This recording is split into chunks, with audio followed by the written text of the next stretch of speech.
जल प्रवाह पावितस्थले कलेवलम्ब्य लम्बितां भुजङ्गतुङ्गमालिका तवड्डमड्डमड्डमन्निनादवड्डमर्वयं चकार चण्डताण्डवं तनोतु नः शिव शिवम्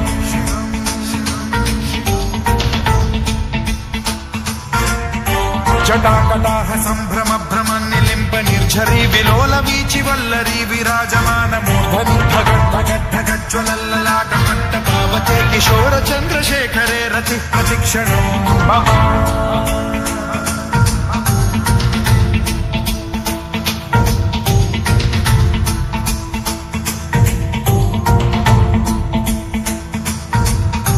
धराधरेन्द्र नन्दिनी विलास बन्धु बन्धुरस्फुरद्दिगन्त सन्तति प्रमोदमान मानसे कृपा कटाक्ष धोरणी निरुद्ध दुर्धरापदि क्वचिद्दिगम्बरे मनो विनोदमेतु वस्तुनि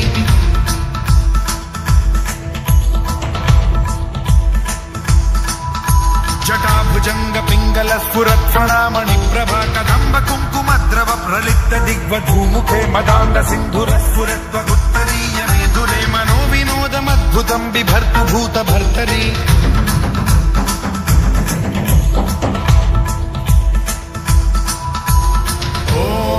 ॐ नमः शिवाय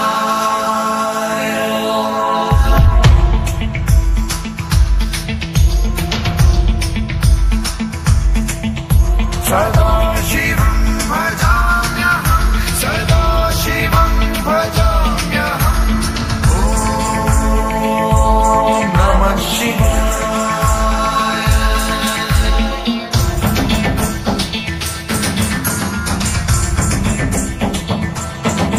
सहस्रलोचन प्रभृत्य शेषलेख शेखर प्रसून धूलि धोरणी विधूसराघ्रिपीठ भुजंगराजमालया निबद्ध जातजूटक श्रियैचिराय जायतां चकोर बन्धुशेखरः ललाट चत्वरज्ज्वल धनञ्जय स्फुलिङ्गभानि पीत पञ्चसायकं नमन्निलिम्पनायकं सुधामयूखलेखया विराजमान शेखरं महाकपालि सम्पदे शिरोजटालमास्तु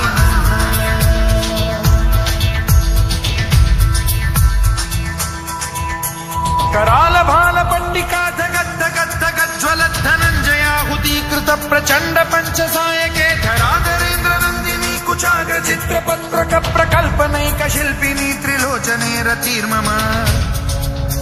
नवीन मेघमण्डली निरुद्ध दुर्धर स्फुर कुहूनि शीथिनी तमः प्रबन्ध बद्ध कन्धरः निलिम्प निर्झरीधरस्तनोतु कृत्ति सिन्धुरः कलानिधान बन्धुरः श्रियं जगद्धुरन्धरः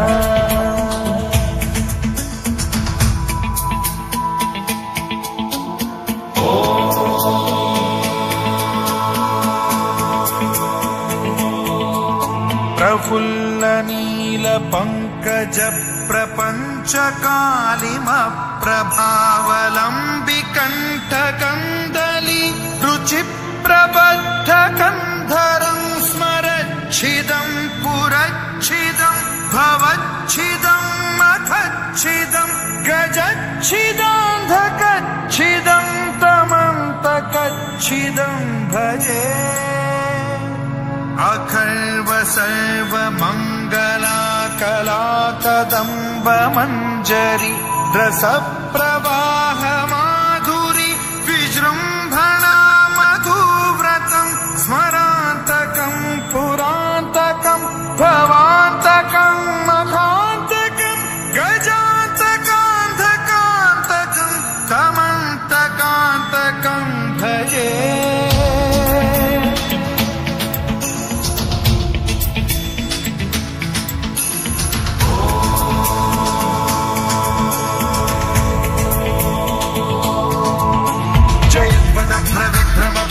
भुजंगमश्वसद्विनिर्गमत्क्रम स्फुरत् कराल भाल हव्यवाढ्धिमिद्धिमिद्धि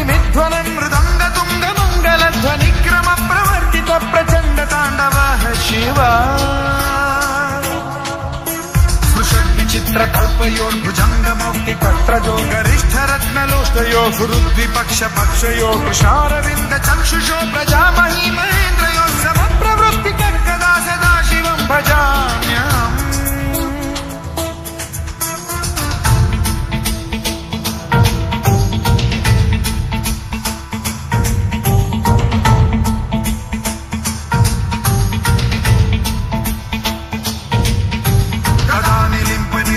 निकुञ्जकोटरे वसन् विमुक्त दुर्मतिः सदा शिरस्थमञ्जलिं वहन् विमुक्तलोललोचनो ललामभाललग्नकः शिवेति मन्त्रमुच्चरन् कदा सुखी भवाम्यहम्